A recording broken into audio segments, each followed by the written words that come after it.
For you at home, we think Judge John Creuzot may be about the perfect person to break this down, the Perry indictment down for us. He served as district court judge more than 21 years here locally in Dallas County. Before that, he was the chief felony prosecutor in the Dallas County DA's office. Now in private practice, and the judge has served both as a Republican and a Democrat. So yes. You got it covered. Yeah. All right. There's an old saying that basically says any decent prosecutor can get a grand jury to indict a ham sandwich, meaning the indictment isn't that tough to get, it's the conviction. Tell us a little bit tell viewers about the grand jury and what that means, getting an indictment, if it's really simple or not. Well, it's not that simple. Okay. And they have to present evidence that a grand jury would believe that someone committed a crime.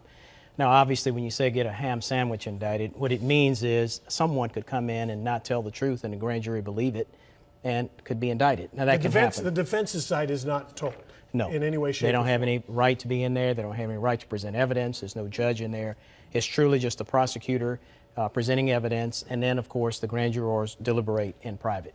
You respect that process, though, it sounds Absolutely, like, right? Absolutely. Yes. All right, let's talk about the merits of the indictment. You've read it. I know you've read it a few times. Do the charges fit the statute, in your opinion? Do you get where some of these charges are coming from? Well, the first charge is interesting, and it's abuse of official capacity, and it alleges that he should have signed the law, I guess, that the legislature passed, and by failure to do so, he abused his capacity as governor of the state of Texas. The only problem with that is he has no responsibility to sign any legislation. Texas law gives him a right to line item veto anything. Yes, and he does, and he has. And in fact, he has line item vetoed many bills, more than any other governor, that had bipartisan support from both branches, both houses of the legislature. I've heard some of the read on that is, yes, he has that right, but the threat that unless you step down, I'm going to veto this.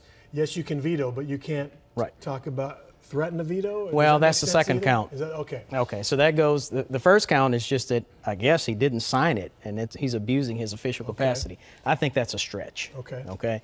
Now, the second one is more interesting. The second one says that he coerced her, that is the DA of Travis County, by saying, if you don't resign, I will veto these funds. And that's the one I think that probably has a little staying power. But what's wrong with that?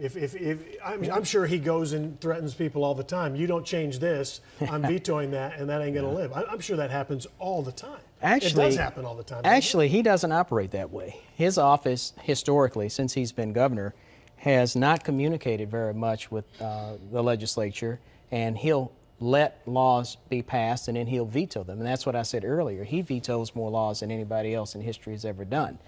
So the question here is, this woman's office is investigating some activities of his office, okay? And then she gets the DWI. Of course, she acts very inappropriately throughout her arrest. And then he says, if you don't resign, I'm going to veto this legislation. And it happens to be the same component of her office that is investigating him, that same unit. And so that's a problem. And that's what the real anti-Perry folks are pointing out, that she was doing this.